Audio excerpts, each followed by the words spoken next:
Now I want to move on to widgets. Widgets area is something that's had a little bit of change happen to it. So if you're used to, we'll go back over to the old one.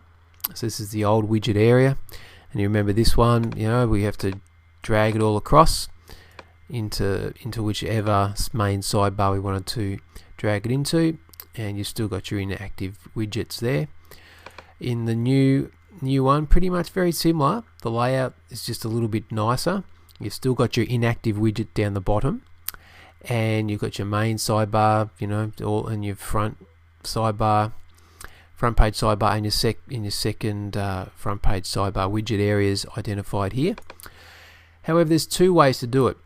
You can, if you want to add a category, if you roll over your mouse and you click on it, what it does, it gives you this really cool little drop down box, and I can simply say, yeah, add that widget to the main sidebar, or I can say, no, I want to add it to the front page widget area or second page, and then click add widget, and it automatically appears over there. And it's quite a nice way of doing it. You can still drag and drop if you wish. So if you want to drag and drop, pretty simple, you can still do that.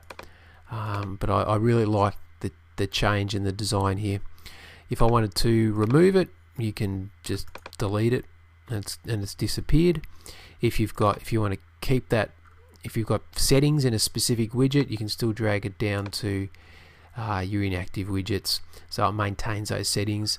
For example, if you've got a text box you've used and you've put some arbitrary text HTML code in it, say for example for an opt-in form, and you wanted to remove that from the main sidebar, you drag it down here into inactive widgets, and it would maintain those settings. So if you drag it back into your main sidebar, it will still, you don't have to go and cut and paste all the code in again.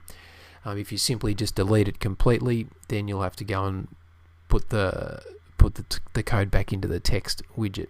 Okay, so I'm just going to pop back to the dashboard now, and that pretty much finishes up. Everything else is much the same as far as functionality goes.